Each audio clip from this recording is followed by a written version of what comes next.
सद्ब्रह्माणे नमः। श्री छांदोग्य उपनिषद श्री शंकराचार्य भाष्य अष्टम अध्याय प्रथम खंड संबंध भाष्य।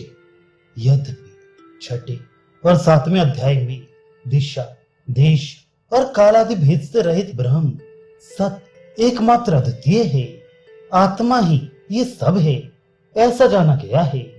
तथा यहाँ देश और देश आदि भेद युक्त वस्तु है ही।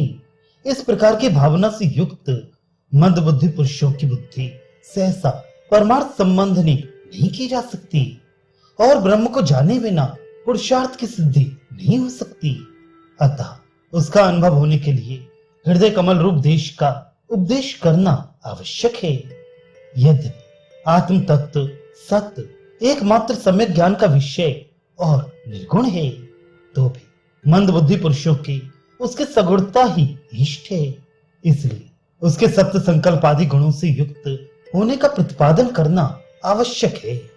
इसी प्रकार यद्यपि ब्रह्मोपासकों को स्त्री आदि विषयों से स्वयं ही उपरति होती है, तो भी अनेक जन्मों के विषय सेवन के अभ्यास से उत्पन्न हुई विषय संबंधी तृष्णा सहसा निवृत्त नहीं की जा सकती।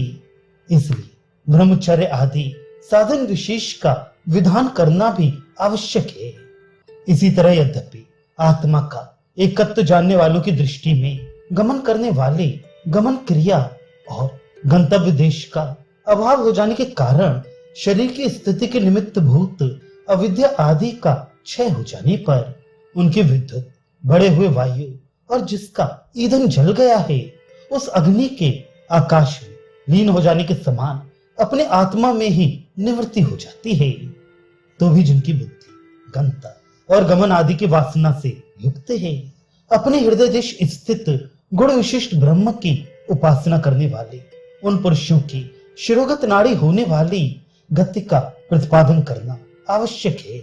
इसलिए अष्टम प्रपाठक का आरंभ किया जाता है। दिशा देश गुण गति और फलभेद से शून्य जो परमार्थ सत्य अद्वितीय ब्रह्म है, मंद बुद्धि पुरुषों को असत के समान प्रतीत होता है। ये सत मार्ग में स्थित हों, तब धीरे धीरे मैं इन्हें परमार्थ सत्य को भी ग्रहण करा दूंगी, ऐसा श्रुति मानती है।